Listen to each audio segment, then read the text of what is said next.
શબ્દ રજૂ કરવા માટે નથી આવ્યા, પણ એક જવાબદારી સ્વીકારવા આવ્યા છીએ. આજે આપણે ભેગા થયા છીએ એક મોટા હેતુ માટે. ગૌ માતાને રાષ્ટ્ર માતાનું સ્થાન મળે અને ગૌ હત્યા સંપૂર્ણ બંધ થાય. મિત્રો, પ્રશ્ન એ નથી કે સરકાર શું કરશે, પણ પ્રશ્ન તો એ છે કે આપણે શું કરશું. જો રસ્તા પર ગૌ માતા ભૂખી હોય અને આપણે નજર ફેરવી લઈએ તો કોઈ કાયદો તેને બચાવી શકશે નહીં. અને જો ગૌશાળા સંઘર્ષ કરી રહી હોય અને આપણે ચૂપ રહીએ તો કોઈ અભિયાન પૂરતું નહીં પડે. આજે આપણે માત્ર આવેદન પત્ર આપવા નથી આવ્યા, પણ આપણી અંદરથી સંકલ્પ જાગૃત કરવા આવ્યા છીએ.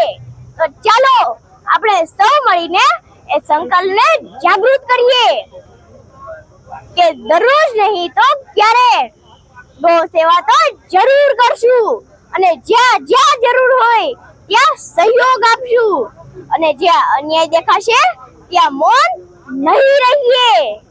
કારણ કે બદલાવ માત્ર કાયદાથી નથી આવતો, બદલાવ સંસ્કાર, સેવા અને સંકલ્પથી આવે છે.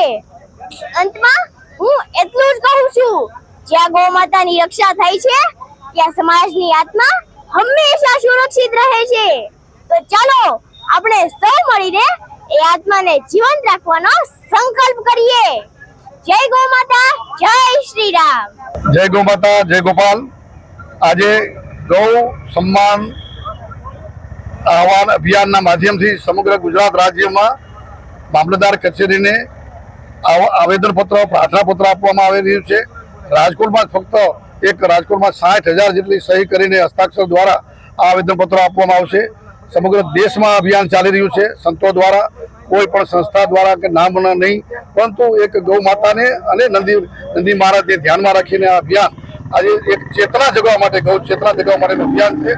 આવનારા દિવસોમાં સમગ્ર દેશની અંદર અનેક રાજ્યોમાં તો ગૌ હત્યા પ્રતિબંધ કાનૂન છે, પણ દેશ લેવલે આ કાનૂન થાય અને એ દ્વારા એક પણ ગૌ હત્યા ન થાય, ગૌ તસ્કરી ન થાય, અને સાચા અર્થમાં ગૌ માતા દ્વારા રાષ્ટ્રનું કલ્યાણ થાય, આપણું સૌનું કલ્યાણ થાય, એવો એક સંકલ્પ કરવા માટે વ્યક્તિગત, સામાજિક અને સરકાર સ્તરે થાય એ માટેનું આ અભિયાન છે.